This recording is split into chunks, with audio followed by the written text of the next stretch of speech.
नमस्कार दोस्तों, सबसे पहले आप टेक वर्ल्ड चैनल को सब्सक्राइब कर लीजिए। सब्सक्राइब करने के लिए आपके सामने ये रेड कलर का निशान है, यहाँ पर आप सब्सक्राइब कर लीजिए।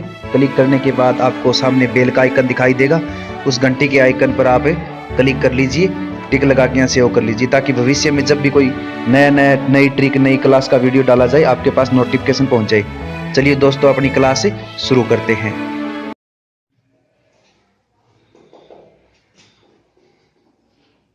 हल्दी घाटी का प्रमुख सेनापति यही था ना। और प्रमुख सेनापति था, लेकिन प्रताप को बंदी बनाने में असफल रहा था। प्रताप को बंदी बनाने में असफल, मनसबदारी छीन ली थी। कितनी मिलती थी? 7,000 छीन ली थी। 7,000 ही थी ना, सबसे ज्यादा थी, सबसे ज्यादा। और सबसे पहले किसको मिली? इसके चाचा को। चाचा कौन था? भगवत दास, उसको मिली थी। ठीक है ना। अच्छा, वापिस कुछ समय बाद इसको पुनः सेवा में ले लिया अकबर ने।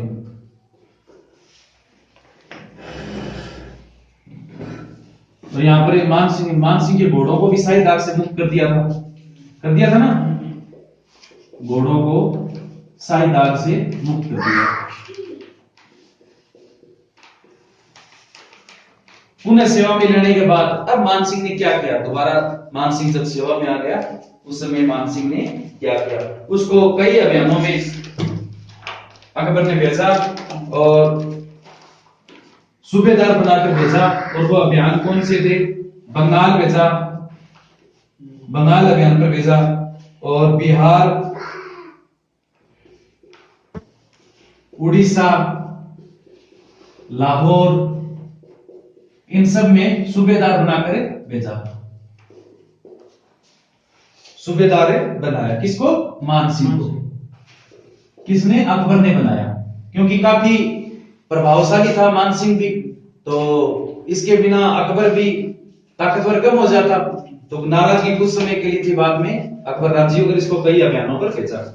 अच्छा, वो इन अभियानों पर रहा तो बंगाल से वो एक मूर्ति लेके आया जो इनकी आराध्य देवी बनेगी। शिला देवी की मूर्ति लेके आया बंगाल से, शिला देवी की मूर्ति। अच्छा, इस मूर्ति के 8 हाथ हैं, अष्टभुजा, अष्टभुजा मूर्ति है, 8 हाथ हैं। और खासियत क्या है इसकी? देखो, एक स्पेशल चीज है जो राजस्थान में शायद ही आपको देखने को मिले। प्रसाद के रूप में, भोग के रूप में क्या चढ़ाते हैं? 2.5 प्याले शराब चढ़ाई जाती है इस पर। देख लो, शायद ही आपको कोई मंदिर या मूर्ति मिलेगी 2.5 प्याले शराब इस मंदिर में चढ़ाया जाता है। 2.5 प्याले शराब चढ़ाई जाती है ना। अजीब बात है, 2.5 प्याले शराब चढ़ाई जाती है। अच्छा, ये कछवा वंश की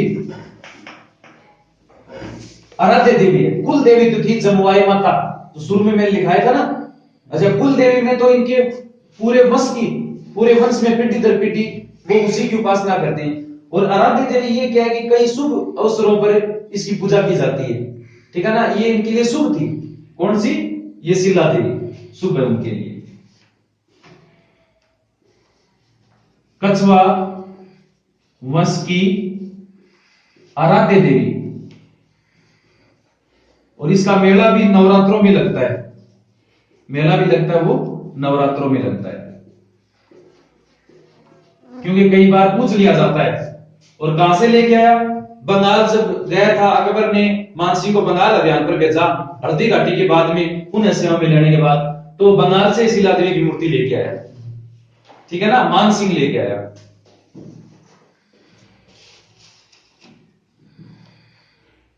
उतार किया, इतना समझ में आ गया ना। ये तो बहुत सारी चीजें जो आपको मैंने पहले बता दी, थोड़ा रिपीट कर लिया ताकि दोबारा समझ में आ जाए। प्रमुख सेनापति था हल्दी घाटी का, प्रताप को बंदी बनाने में असफल रहा था। और कौन से नंबर पर था मानसिंह? जय मां मां 2 नंबर पर था ना, 2 नंबर वाले में था, असफल रहा था। और अर्धी घाटी को युद्ध में भी बंदी बनाने में असफल रहा, तो इसकी मनसबदारी छीन ली जो कि 7,000 थी और सबसे ज्यादा थी। ठीक है ना, घोड़ों को शाही ताग से मुक्त कर दिया, यानी लोगो हटा दिया उससे, जो मोहर थी ना शाही सेना की मोहर हटा दी। फिर पुनः सेवा में ले लिया कुछ समय के बाद, फिर बंगाल, बिहार, उड़ीसा, लाहौर यहाँ पर सूबेदार बनाकर अकबर ने पुनः इसको भेजा। लेकिन बंगाल से एक चीज लेके आया, इसको मिल गई, वहां एक मूर्ति मिल गई, और मूर्ति के 8 हाथ थे, अष्टभुजा थी, जिसके 2.5 वाले शराब चढ़ाई जाती है, नवरात्रों में मेला लगता है, कच्चा मस के आराध्य देवी। ठीक है ना, अब थोड़ा आगे चलते हैं। मैं आपको ये मनसबदारी के बारे में कुछ थोड़ा बताना चाहता हूं कि ये क्या थी, किसके काल में शुरू हुई। ठीक है ना, कितने स्तर होते थे इसकी मनसबदारी के, ये मैं आपको बताना चाहता हूं थोड़ा सा। ठीक है ना, चलो मनसबदारी के बारे में देख लेते हैं, क्योंकि काफी बार मनसबदारी सुन रहे हैं, तो मनसबदारी होती क्या है ये देख लो आप। ठीक है ना, मनसबदारी ये प्रथा मान लो, प्रथा भी मान सकते हो इसको आप, पद भी मान सकते हो। ठीक है ना, सबसे पहली बात तो ये कि अकबर के काल में शुरू हुई थी। किसके काल में? अकबर के काल में, शुरू हुई सबसे पहली बात ये। अच्छा, मनसबदारी 2 प्रकार की होती थी, एक तो थी जात के आधार पर। ठीक है ना, जात के आधार पर इसके अलग अलग स्तर बनाए जाते थे। ठीक है ना, एक तो इस प्रकार की मनसबदारी होती थी, और दूसरी होती थी सवारों के आधार पर। सवार का मतलब है घोड़ों की संख्या, घोड़ों की संख्या के आधार पर भी मनसबदारी होती थी, घुड़सवारों की संख्या। ठीक है ना, अच्छा मनसबदारी के बारे में ये डिटेल, किसके काल में शुरुआत हुई ये इंपॉर्टेंट है, इसमें किसके काल में शुरू हुई थी ये इंपॉर्टेंट है, ध्यान रखना। ठीक है ना, ये तो हो सकता है मैं पूछे कि जात के आधार पर या घुड़सवारों की संख्या, वो पूछ सकता है, ये इंपॉर्टेंट है कि किस काल में शुरू हुई थी। और ये भी पूछ सकता है कि सबसे पहले किसको, भगवंत दास को, भगवंत दास को, पागल हाथी ने इसी को कंट्रोल किया था ना, इसी ने कंट्रोल किया था नरवर के जंगलों में। अच्छा, सबसे पहले इसको मिली, कितनी मिली? 5,000। और सबसे ज्यादा किसको मिली? सबसे ज्यादा मान सिंह को। ठीक है ना, कितनी मिली? 7,000, क्योंकि ज्यादा चाहता था, ये ज्यादा न करीब था, एक गोद लिया दत्तक पुत्र जैसा था अकबर के, तो इसको, ये इंपॉर्टेंट है, इंपॉर्टेंट, वेरी वेरी इंपॉर्टेंट, काफी बार एग्जाम में आया हुआ। और किसके काल में शुरू? ये 3 क्वेश्चन है ना, दिमाग में बिठा लेना आप, इनमें से कई बार क्वेश्चन पूछा गया है। अच्छा, ऐसी एक चीज और थी, क्या थी? ब्लू पोट्री नाम आता है। क्या नाम आता है? Blue pottery, blue pottery. अच्छा, ये ना ब्लू पोट्री एक कला है, एक तरीके की हाथ की कला है। ठीक है ना, और ये कला मूलतः पर्सिया एक जगह है, और ये जगह है ईरान में। पर्सिया कहां पड़ता है? ईरान में। यहां पर इस कला का जन्म हुआ था, पर्सिया ईरान में इस कला का जन्म हुआ सबसे पहले। और यहां से ये पर्सिया से ये पहुंची लाहौर, और लाहौर मूलतः कहां पड़ता है? पाकिस्तान में। लाहौर पाकिस्तान में पड़ता है, ये लाहौर में पहुंची। और अभी मैंने कुछ समय पहले बताया था आपको कि मान सिंह कौन कौन से अभियानों में गया? बंगाल गया, बिहार गया, उड़ीसा गया और लाहौर गया। जब वो लाहौर गया, यहां से ये लाहौर से आमेर पहुंच गई। कौन लेके आया? मान सिंह लेके आया। बात समझ में आ गई ना? लेकर आया, मान सिंह लेकर आ गया। अच्छा, राजस्थान में ऐसा कौन सा बंदा है जो इस कला में सबसे ज्यादा माहिर है, जिसको पद्मश्री अवार्ड भी मिला है? एक मऊ गांव में, मऊ गांव सीकर में पड़ता है। कहां पर है? मऊ गांव है एक सीकर में। और वहां का एक बंदा था जिसका नाम कृपाल सिंह शेखावत है। क्या नाम उसका? कृपाल सिंह शेखावत। अब तो ये मर गए, देहांत हो गया इसका। ठीक है ना, इसको इस कला में, कौन सी कला में? ब्लू पोट्री कला में महारत हासिल थी, महारत हासिल थी। ठीक है ना, और इसी वजह से इसको पद्मश्री अवार्ड भी मिला था। पद्मश्री अवार्ड इस कला की वजह से, क्योंकि इसने इस कला को जिंदा रखा काफी साल तक, गढ़पाल सिंह शेखावत को। तो इसके बारे में क्वेश्चन भी आ जाता है कि ब्लू पोट्री कला में सबसे ज्यादा महारत राजस्थान में किसको हासिल थी? तो गढ़पाल सिंह शेखावत। मऊ गांव पड़ता है सिक्कर में, वहां का बंदा था। ठीक है ना, छोटी छोटी चीजें दोनों बेसिक सी, लेकिन बहुत बार क्या है एग्जाम में पूछ ली जाती है, तो आपको पता होना बहुत जरूरी है। ठीक है ना, चले आगे, चलो उतार लो आप इसको, चले आगे, कोई दिक्कत नहीं है इसमें, समझ में आ गया ना। मानसिंह, दो चार चीजें और है वैसे। मानसिंह ने सबसे लंबे समय तक मुगल सेवा की, सबसे लंबे समय तक मुगल सेवा करने वाला राजपूत राजा था। सबसे ज्यादा लंबे समय तक, कितने साल तक इसने? 1562 से 1614, 1562 से 1614, कितने हो गए? लगभग 52 वर्ष हो गए क्या? 52 वर्ष तक इसने मुगल सेवा की। किसने? मानसिंह ने। तो सबसे लंबे समय, यही क्वेश्चन बनता है यहां से। ठीक है ना, कौन सा राजपूत राजा था जिसने सबसे लंबे समय तक मुगल सेवा की? मानसिंह थी। ठीक है ना, और ये भी ध्यान रखना कितने साल तक या कौन से सन तक की। ठीक है ना, ये पूछ सकते हैं। अब ये तो कोई आने वाली चीज नहीं है कि वो जब मुगल दरबार में गया तो कितनी साल का था, ये कोई मतलब घनी इंपॉर्टेंट चीज नहीं है। आने वाली चीज सामने दिख जाती है। ये पूछ सकते हैं कितनी साल तक, क्या इसका नाम पूछ सकते हैं मानसिंह का, कि सबसे लंबे समय तक शासन करने वाला, वो मुगल सेवा करने वाला कौन था, ये आ सकता है उसमें। ठीक है ना, जयगढ़ दुर्ग बनवाया, सबसे इंपॉर्टेंट ये। हाँ, जयगढ़ दुर्ग बनवाया,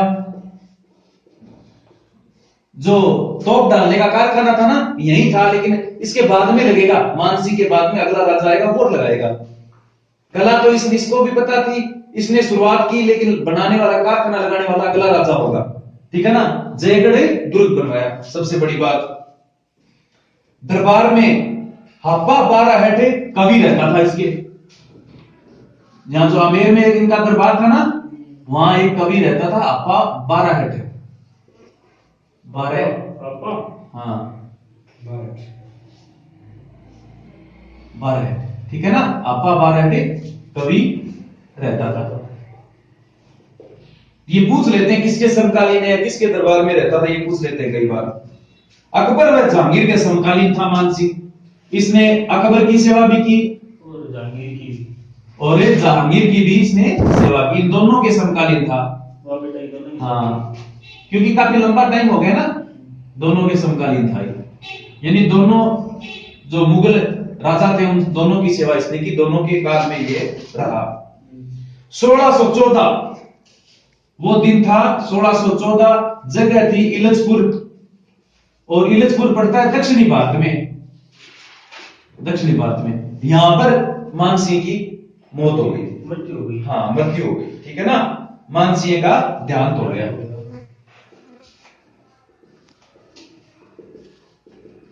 देहांत हो गया। इस तरह मानसिंह का कार्यकाल रहा। अपने एक एक चीज इसकी मानसिंह की देख ली। ठीक है ना, कोशिश यही की है कि कुछ इसमें से छूटे नहीं और ज्यादा से ज्यादा नॉलेज इससे हासिल किया जाए। जयगढ़ दुर्ग है तो ध्यान रखना इंपॉर्टेंट है। ठीक है ना, और इस कवि का नाम भी याद रखना, किसके दरबार में रहता था। ठीक है ना, निम्न में से मानसिंह किसके समकालीन था, तो ये दोनों याद रखना, अकबर और जहांगीर। ठीक है ना, किस अभियान के दौरान मानसिंह की मृत्यु हुई? इलजपुर दक्षिण भारत का अभियान था 1614 में, उस समय उसकी मृत्यु हुई। ये मानसिंह का कार्य है, जो काल है वो खत्म हो चुका है।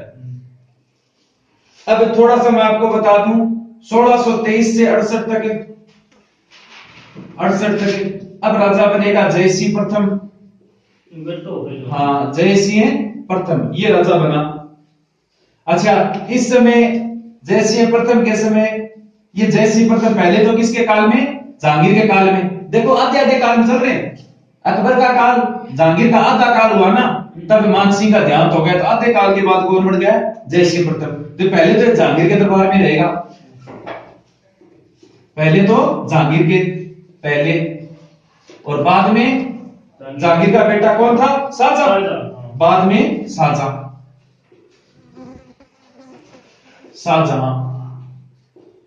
और इसने वो युद्ध भी देखे। शाहजहां के 4 बेटे थे क्या? दारा, शुजा, मुराद और औरंगजेब। यही थे ना? दारा, शुजा, मुराद, औरंगजेब। अच्छा, जरूरी थोड़ी थी जसवंत सिंह अकेला ही था यहां पर इसका साथ देने वाला, और भी तो रियासतों से वो थे, सूबेदार थे, राजा थे। तो जिस तरह जसवंत सिंह ने भी इसका शाहजहां का साथ दिया था दारा को बनाने में, उसी तरह जयसिंह भी किसका साथ देगा? क्योंकि ये इसी के दरबार में उनका राजा यही है, तो जयसिंह भी किसका साथ देगा? दारा का साथ दिया। और ये शाहजहां भी उसी का, दारा का साथ देगा, उसी को बनाना चाहता है। लेकिन इन दोनों के बीच में युद्ध हुआ। पहला तो हुआ धर्मत का, धर्मत युद्ध, ये मैंने पहले दिखा दिया था आपको, 58 में हुआ था। और दूसरा अजमेर के निकट कौन सा युद्ध हुआ था? दोराई का युद्ध। दोराई युद्ध ये हुआ था अपने अजमेर के निकट। जय सिंह और दारा में युद्ध हो गया। हाँ, औरंगजेब मैं कहता सोचन रहे कर तो भैया मना कर दियो, और बोलो मेरी मुराद ही को नहीं। दारा और औरंगजेब इसको बढ़ाना चाहते थे, और ये बनना चाहता था। ये दोनों इसी को बढ़ाना चाहते थे, औरंगजेब भी खुद बनना चाहता था। तो युद्ध तो इन्हीं में होगा ना, बनना चाहता था। तो इन दोनों में टक्कर हुई, इसका कोई नतीजा नहीं निकला, नतीजा नहीं निकला। और इसका नतीजा निकला कि औरंगजेब जीत गया। तो सेवा में श्रीमान हाजिर होगा कि नहीं होगा? शाहजहां से सत्ता चली गई, अब राजा कौन? औरंगजेब। तो इसकी सेवा में श्रीमान हाजिर हो गए आगे। हाँ, जय सिंह, ठीक है ना? 1614 से 23 के बीच में कोई जिक्र नहीं। किसके बीच में? इस जयसिंह को, ये जो जयसिंह था ना, जयसिंह प्रथम था, इसको शाहजहां ने मिर्जा की उपाधि दी थी। जब वो युद्ध होने थे ना, उत्तराधिकार का युद्ध था, उससे पहले इसने, शाहजहां ने जयसिंह को मिर्जा की उपाधि दी। तभी तो इसको मिर्जा राजा जयसिंह बोलते थे ना, मिर्जा की उपाधि। किसने दी, किसको दी? आपके सामने उपाधि, ठीक है ना? तीर का निशान जिस तरफ जा रहा है उसको दिए। किसने दिए? शाहजहां की तरफ से आ रहा तीर, और इसको लग रहा है, मतलब इसने इसको उपाधि दी। अच्छा, अब बात है इनकी बात यही तक, क्योंकि अब वो उत्तराधिकार के युद्ध के बाद दारा हार गए, औरंगजेब का शासन शुरू हो गया, ठीक है ना? तो औरंगजेब इधर, ये जयसिंह है, ये तो जिंदा ही है, सेवा में श्रीमान हाजिर हो गया। अब औरंगजेब क्या करेगा? जयसिंह भी उसके दरबार में हाथ जोड़े खड़ा है। अब औरंगजेब की बात चलती है। अच्छा, औरंगजेब ने आगरा में एक दरबार बुलाया। अकबर ने तो कहां बुलाया? नागौर में, है ना, शुक्र तालाब के किनारे। और औरंगजेब ने बुलाया था आगरा में।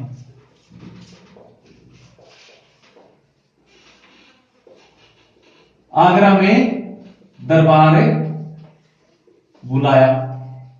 और जो निचली साइड में है भारत का, मैं महाराष्ट्र साइड में शिवाजी संभाजी तत्ती कौन मचा रहा, देखिए बन है दरबार में पेश कराया, ठीक है ना? शिवाजी और बेटे संभाजी को,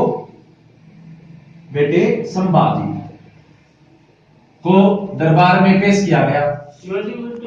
हाँ, दरबार में पेश किया। अब शिवाजी को क्या है, सामान्य आदमियों में खड़ा कर दिया, और ये अपना आपको क्या है, राजा समझता था।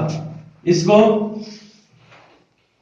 सामान्य लोगों में खड़ा कर दिया। किसने? औरंगजेब ने। तो खड़ा कर दिया तो शिवाजी क्या है, नाराज हो गया, और इसने औरंगजेब को क्या कह दिया? भला बुरा कह दिया, ठीक है ना? नाराज हो गया और भला बुरा कह दिया।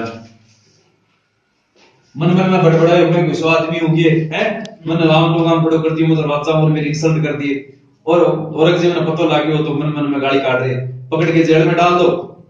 दोनों बाप बेटे को जेल में डाल दिया गया।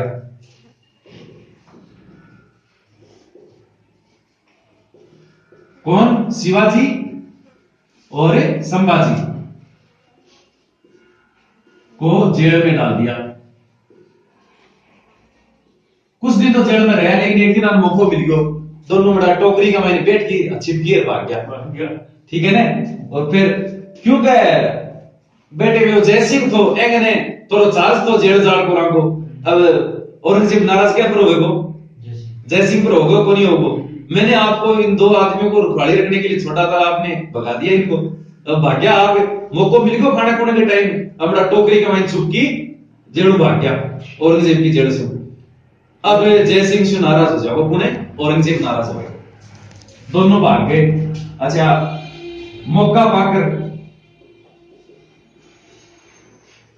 दोनों शिवाजी और संभाजी टोकरी में छिपकर भाग गए।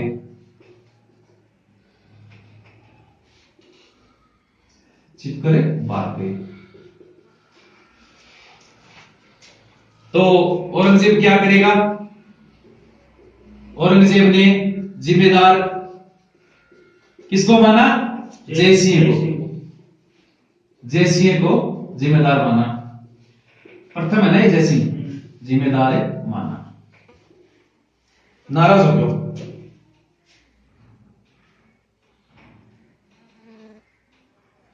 अब देखो आगे वो इतना लिख लियो, फिर अगले बोर्ड को बराबर लिखाना।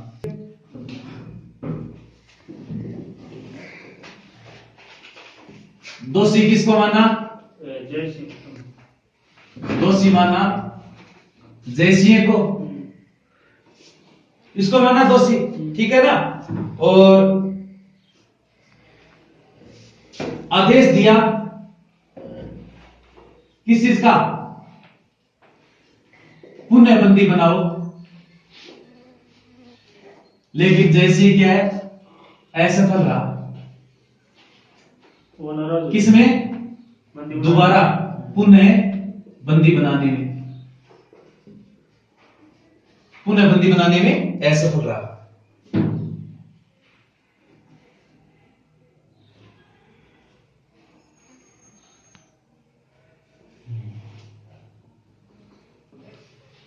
तो औरंगजेब ने क्या किया? जय सिंह को जहर दिलवा दिया, मार दियो। हाँ।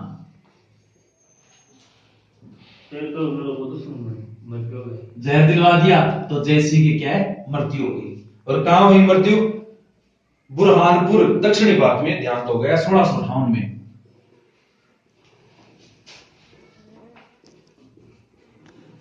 दक्षिणी भारत में देहांत हो गया।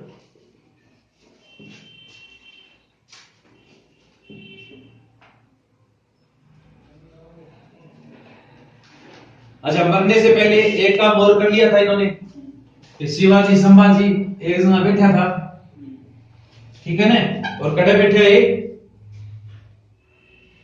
दोनों, ये मराठा था और आपके महाराष्ट्र का मैं एक जगह ये बैठा था, जगह को नाम को नहीं, लेकिन पुरंदर नाम आवे वो। पुरंदर एक जगह थी, तीनों बैठा था। हाँ दोनों बैठा था पुरंदर, यहाँ पर बैठा था ये। और कौन बैठे थे दोनों?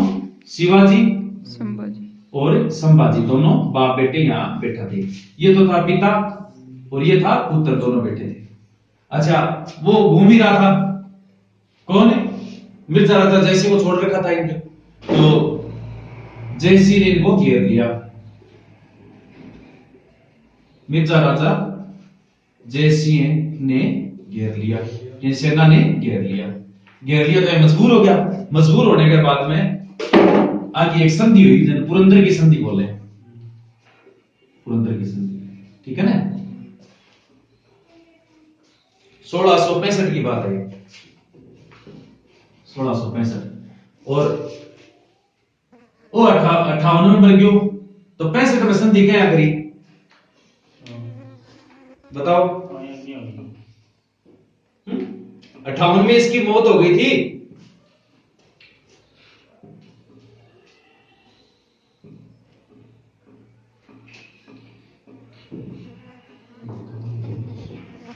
ये गलत है यहां पर, इसने नहीं कहा इसको, ठीक है ना। ये गलत लिखा हुआ है यहां पर। सेना जरूर किसकी थी? औरंगजेब की थी। क्यों सोचने वाली बात है। जब 58 में मृत्यु हो गई तो 65 में मिर्जा राजा इनको कैसे घेर सकता है? 7 साल बाद में भूत थोड़ी है आत्मा करके। औरंगजेब की सेना ने घेर लिया और बाद में इनकी संधि हो गई। रजिस्टर में लिखी रही बाबा। हाँ, रजिस्टर में लिखी हुई थी। तो मैं डाल दी मानो बात में बसी को। हाँ, कोई दिक्कत नहीं, मुझे भी काटनी पड़ेगी क्योंकि मैंने भी पहले ध्यान नहीं दिया, अब ध्यान दिया कि दोनों में इतना गैप है तो कैसे घेर सकता है। पठान गोर मोड़ कई बार कहीं लिखा हुआ मिल जाता है। लिखना भी गलती हो जाएगी। हाँ, दिमाग और क्या मिर्जा राजा जय सिंह प्रथम क्या किया इसने काम देखो। इसके दरबार में बिहारी सतसई लिखने वाला कवि बिहारी रहता था, ठीक है ना। के दरबार में एक रचना है बिहारी सतसई और इसका लेखक था बिहारी। कवि का नाम बिहारी के नाम से प्रसिद्ध है। ये बिहारी रहता था किसके दरबार में? मिर्जा राजा जयसिंह के दरबार में। और उसके मानसिंह के दरबार में कौन सा था? अफा बाराहट, ठीक है ना। और एंगे दरबार में कौन है? बिहारी सतसई, जो लिखने वाला कवि है बिहारी, वो रहेगा तो दरबार का में, ठीक है। जयगढ़ दुर्ग पर तोप डालने का कारखाना इसी ने करवाया। दुर्ग तो कौन बना गयो? मानसिंह बना गयो। और फिर मैं बाद में वो सोचो मैं क्या करूं, और तोप डालने को कारखाना बनवाओ। कहां पर? वही जयगढ़ में, ठीक है ना। आमेर के अंदर है जयगढ़। जयगढ़ में तोप डालने का, तोप डालने का मतलब बनाने का, ठीक है ना। ऐसे खड़ी में कौन पेटी कौन के ढाल में कौन हो बनाने को तो कारखाना। जयगढ़ में तोप डालने का कारखाना लगवाया, ठीक है ना, याद रखना। अच्छा, इसके बाद में अच्छा इसमें एक जब ये कारखाना लगाया तो इसमें एक तोप बनाई गई, बहुत बड़ी तोप बनाई गई, ठीक है ना, जयबान तोप। क्योंकि मिर्जा राजा, इसका नाम तीनों चीज ध्यान रखना। दुर्ग का नाम राजा का नाम जय सिंह, दुर्ग का नाम जयगढ़ और बाण का नाम भी जयबान, ठीक है ना। जय सिंह ने जयगढ़ दुर्ग में जयगढ़ तो जयबान तोपे बनवाई। तीनों चीजें सेम मिल रही, देख लो आप ध्यान से देखो, जय जय जय। अच्छा, जयबान तोप इसकी खासियत क्या है कि एशिया की सबसे बड़ी तोप है, ठीक है ना। एशिया की सबसे बड़ी तोप।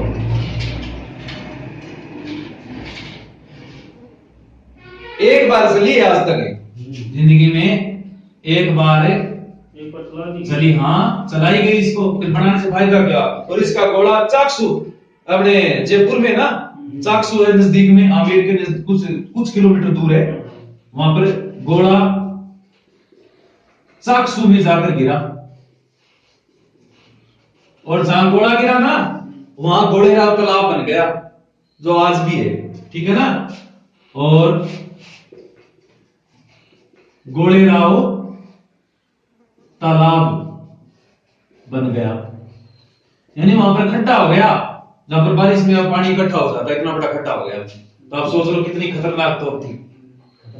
8-8 10-10 किलो का घोड़ा, 8 5 7 किलो बारूद इसमें, वहां पर लिखी हुई है, मैं खुद देख के आया था। यानी इसके टायर मेरे से हुए ऊंचे हैं, लगभग 7-8 फुट ऊंचे इसके टायर है दोनों, ठीक है ना। और काफी लंबी मजबूत बनाई हुई है, और उसके ऊपर लिखा हुआ है, हालांकि मेरे अभी उस ध्यान नहीं कि उसमें कितना गोला बारूद कितना डलता है, इसमें सब लिखा हुआ उसके नजदीक में, कौन से सन में बनाई गई थी, किस राजा ने बनाई, कितना किलो का घोड़ा डलता है इसमें, कितनी बारूद साथ में लगानी पड़ती है। हाँ, जयपुर में कभी जाओ तो देख के जरूर आना, देखने वाली चीज है, ठीक है ना। अब इसके बाद में जैसी सेकंड आएगा, ठीक है ना। अभी थोड़ा इसको देख लो, जैसी सेकंड, इसके बाद में अभी हमें देखेंगे इसके बाद भी, हाँ इसके जस्ट बाद में, ये फर्स्ट है, इसके बाद में सेकंड आएगा। 1700 से 1743 जय सिंह है सेकंड, प्रथम के बाद में ये राजा बना जय सिंह। अच्छा, इससे पहले बिशन सिंह राजा बना, लेकिन उसका कोई ज्यादा लेखा जोखा नहीं है। बिशन सिंह की कुछ समय बाद ही मौत हो गई, तो बिशन सिंह के बाद में जय सिंह राजा बना, ठीक है ना। अच्छा, एक बहुत बड़ी चीज इसके लिए क्या है कि ये 7 मुगल शासकों के समकालीन है। क्यों? क्योंकि अकबर और औरंगजेब ये थे इस समय तो मुगल सत्ता चरम पर थी, और राजा भी क्या है काफी लंबे समय तक रहे। एक ही बचापड़े की बारी आई जब राजा आतू सड़ता जाता, कद कोई मर जाता, कद कोई क्या छीन ले, तो यहाँ करके लगभग 7 मुगल शासकों के समकालीन रहे। ठीक है ना, सबसे बड़ी बात यही है, 7 मुगलों के समकालीन।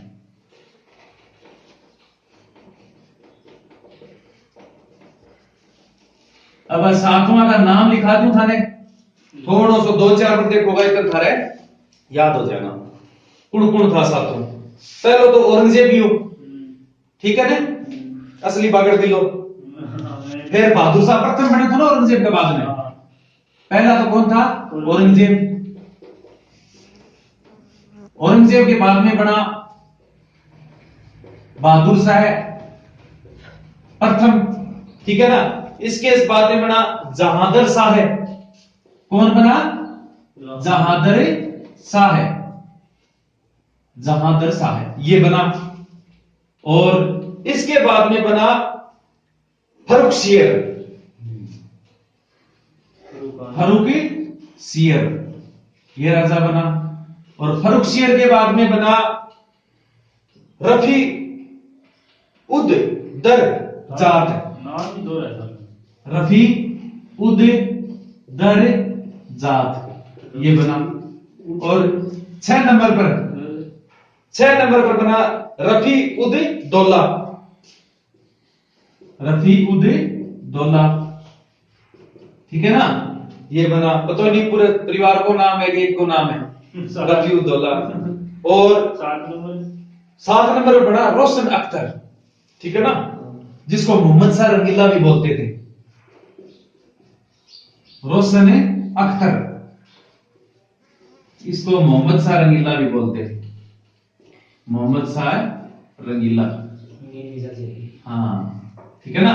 इन 7 मुगलों के समकालीन कौन था? जय सिंह सेकंड, ठीक है ना, जय सिंह द्वितीय। अच्छा, ये जय सिंह था ना, ये बोलने में बहुत खतरनाक माहिर था। वाक्पटुता बोलते हैं जिसको, जो बोलने में हाजिर जवाब हो, बड़ा तेज हो, उसको बोलते हैं वाक्पटुता, ठीक है ना। उस कला को बोलते हैं वाक्पटुता, और उस कला में ये बहुत बड़ा माहिर था।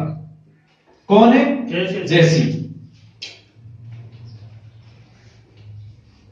वाक्पटुता में माहिर था, और इसलिए औरंगजेब ने इस जय सिंह सेकंड को एक उपाधि दी। क्या उपाधि दी? सवाई की उपाधि दी। सवाई, जो जिसके पास बहुत सारे शब्द हो, जो बहुत ज्यादा बोल सकता हो, और बोलने में जिसके कला हो। औरंगजेब की, हाँ, औरंगजेब ने दी सवाई की उपाधि। और यही वो राजा था जिसको सवाई जय सिंह बोलते हैं। और इससे पहले कौन सा था? मिर्जा राजा जय सिंह। और ये कौन सा है? सवाई जय सिंह। ध्यान रखना, था मिर्जा राजा। और औरंगजेब से पहले शासक कौन था? इसका बाप है, शासक था क्या, उसने दी थी उसको उपाधि। और अब औरंगजेब के काल में कौन है? जय सिंह सेकंड आया, अब औरंगजेब दे रहा है इसको उपाधि, ठीक है ना। ध्यान रखना, ये सवाई की उपाधि दी इसको। अच्छा, ये इसको हम बार बार ये भी कह सकते हैं कि सवाई जय सिंह है, और वो मिर्जा राजा जय सिंह, ठीक है ना। अच्छा, ये किस किस चीज का निर्माण करवाया इसने? निर्माता क्या क्या बनवाया? बहुत कीमती चीज बनवाई इसने। सबसे पहली चीज तो इसने जंतर मंत्र बनवाया। जंतर मंत्र है ना, काफी प्रसिद्ध है। हाँ, और कहां कहां ये भी बताऊंगा मैं। जंतर मंत्र 5 जगह है, 5, ठीक है ना, 5 जगह है। सबसे पहला है दिल्ली में, जहां पर आजकल वहां पर कोई धरना प्रदर्शन होता है ना, तो सबसे पहले वो जंतर मंत्र ही जाते हैं, ठीक है ना, सबसे ज्यादा, सबसे। और ये सबसे पुरानी है, दिल्ली वाली जो जंतर मंत्र है ना, सबसे पुराना है, सबसे पुराना, ध्यान रखना। इसके बाद में जयपुर में बनाए जय सिंह नहीं थे। हाँ, ये सब इसी ने बनवाई, बहुत बड़ा निर्माता था इसे। जय सिंह तो था ना, सवाई जय सिंह सेकंड। दूसरा जयपुर में, और जयपुर वाला है ना, ये सबसे बड़ा है। दिल्ली वाला सबसे पुराना, जयपुर वाला सबसे बड़ा, सबसे बड़ा, ठीक है ना। यूनेस्को ने जयपुर वाले को विश्व धरोहर घोषित किया है, इसलिए बहुत कीमती हो जाता है ये क्वेश्चन, ठीक है ना। विश्व धरोहर में शामिल। हाँ, यूनेस्को ने विश्व धरोहर यानी पूरी दुनिया की धरोहर है, जयपुर वाला जो जंतर मंतर है, विश्व धरोहर घोषित किया है इसको। कौन से को? जयपुर वाले को। दिल्ली वाला सबसे पुराना, जयपुर वाला सबसे बड़ा, और यूनेस्को ने विश्व धरोहर घोषित किया इसको, सबसे बड़ी चीज है। इसके अलावा ये मथुरा में भी बनवाया इसने, ठीक है ना, और बनारस में भी है, जितने भी पुराने धार्मिक शहर है ना, बनारस में भी है, और एक उज्जैन में भी है, ठीक है ना।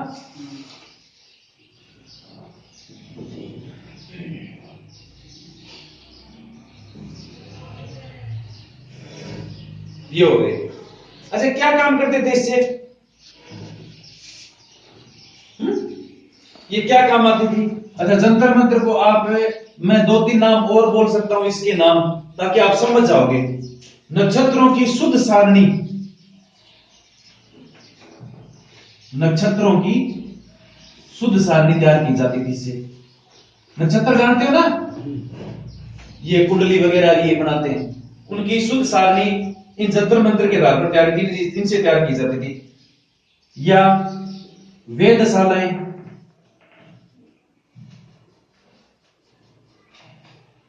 इनका ये नाम की वेदशालाएं, और धूप घड़ी वो भी यहां पर है, इसी के अंदर शामिल है, ठीक है ना।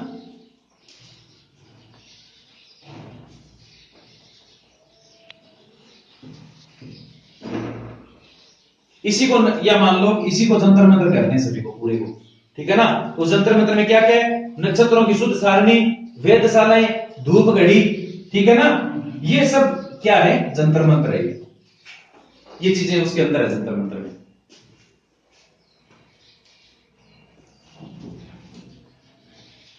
अच्छा, नाहरगढ़ किला जानते हो? चंद्र महल, जल महल, वो तीनों इस सवाई जयसिंह ने बनवाई। सोच लो कि सबसे बड़ा निर्माता यही, ये मान लो इसी काल में सबसे ज्यादा निर्माण हुआ है। हुआ कि नहीं हुआ? अब अगले पोर्शन पर चलते हैं। ये आपके सामने एक बहुत इंपॉर्टेंट बात हो गई। यहाँ पर ध्यान रखने वाली बात क्या है? ये ध्यान रखना कि कौन सा जयपुर का जो राजा था, आमेर का राजा था, जो कौन सा कछुआ शासक था, जो कौन सा राजपूत शासक था, जो 7 मुगलों के समकालीन था? जयसिंह सेकंड। हाँ, जयसिंह सेकंड को किसकी उपाधि मिली हुई थी? सवाई की उपाधि। क्यों मिली हुई थी? वाकपटुता में बहुत माहिर था। ये उपाधि किसने दी? औरंगजेब ने दी, ध्यान रखना, ठीक है ना। अच्छा, 7 के नाम लिखा दिए मैंने, 2-4 पर देख लोगे तो एक ऑप्शन में दिखते ही आप पहचान जाओगे, हाँ 7 में से ही है, ठीक है ना। और घना जोर देने की जरूरत नहीं है। जंतर मंत्र का काम ये सवाई जयसिंह ने करवाया। सबसे पुरानी, सबसे पहले कहां बनाई जंतर मंत्र? दिल्ली में बनाई, ठीक है ना। उसके बाद में कहां? जयपुर में। तो सबसे बड़ी होने की वजह से इसको यूनेस्को ने विश्व धरोहर घोषित किया, इसलिए इंपॉर्टेंट हो जाती है। इसके बाद में धार्मिक शहर है, मथुरा है, बनारस है, उज्जैन है, वहां पर भी जंतर मंत्र स्थापित की गई। अब चलते हैं आगे। उपाधि मिल गई तो सवाई लगाना जरूरी आगे। सवाई जयसिंह सेकंड, निर्माता। क्या क्या बनाया इसने? नाहरगढ़ देखा है क्या कभी? नाहरगढ़ ये इसी ने बनवाया, नाहरगढ़। चंद्र महल, हाँ चंद्र महल ये भी इसी ने बनवाया, ठीक है ना। चंद्र महल को सिटी प्लेस भी बोलते हैं, इसी को बोलते हैं सिटी प्लेस। सिटी प्लेस, ठीक है ना।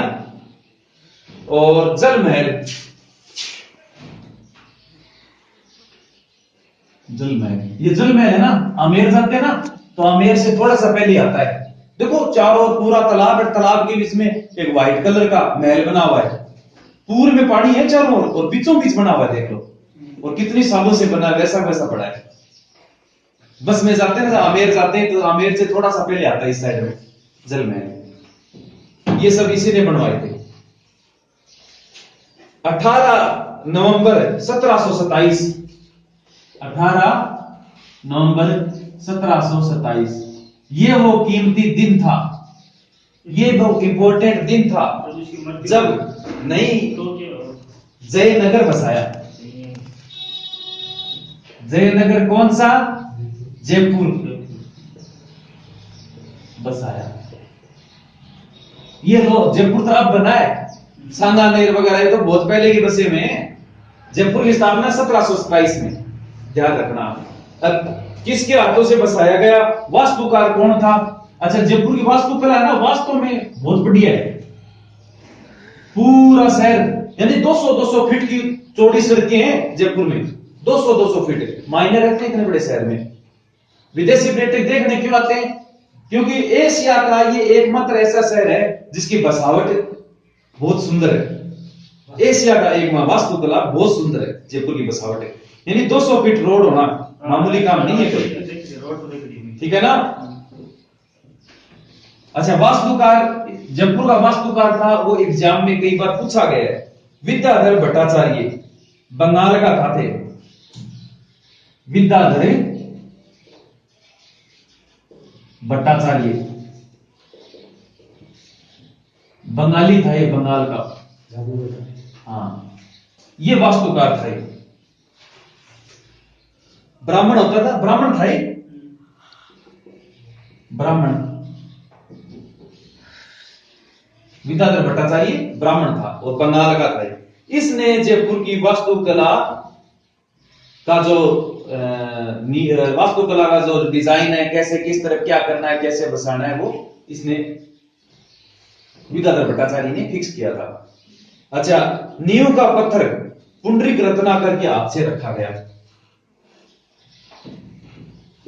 नींव का पत्थर यानी सबसे पहले जो पत्थर रखे ना जयपुर निर्माण को, वो कौन रखियो? पुंडरीक रत्नाकर।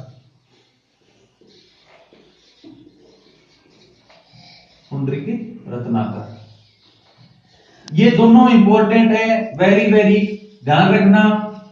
जयपुर का जो बसावट का जो समय है वो पूछते हैं, जयपुर की स्थापना कब हुई, वेरी वेरी इंपॉर्टेंट। और ये दोनों भी वेरी वेरी इंपॉर्टेंट। ये तो आपको ध्यान रखना है कि नारगढ़, चंद्र महल और जल महल ये सवाई जयसिंह ने सेकंड ने बनवाए थे।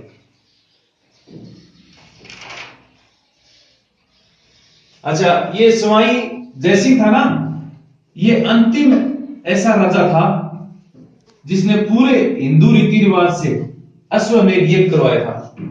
अंतिम राजा था। इसके बाद में राजस्थान में ऐसा कोई राजा नहीं जो पूरे हिंदू रीति रिवाज से जिसने अश्वमेध यज्ञ करवाया हो। हाँ, अंतिम बार इसने इसी ने करवाया था, ठीक है ना। स्वामी जयसिंह अंतिम बार हिंदू रीति रिवाज से अश्वमेध यज्ञ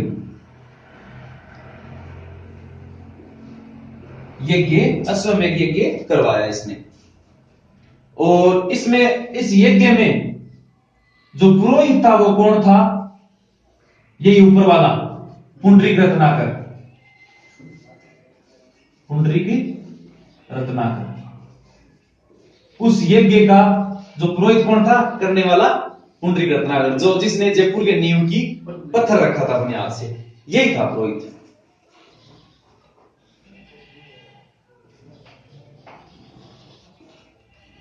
अच्छा, सवाई का है ना, अभी खत्म नहीं हुआ सवाई का, और भी चलेगा। थोड़ा सा एक पेज और है सवाई का, वो अपने कल देखेंगे लास्ट के अंदर, ठीक है ना। इसने और भी निर्माण करी, अभी तो कभी इसने इसके दरबार में और भी क्या क्या हुआ। इसने एक सम्मेलन भी बुलाया, और एक इसने अपने भरतपुर में कोई विद्रोह हो गया था, तो वो विद्रोह भी दबाने के लिए इसको भेजेगा। कौन भेजेगा? ये जो लास्ट वाला ना, मोहम्मद शाह रंगीला, क्योंकि इसी के दरबार में मोहम्मद शाह रंगीला भी जो जिस समय था जयसिंह का समय था, मैंने बताया 7 मुगल कालों के समय में रहता है।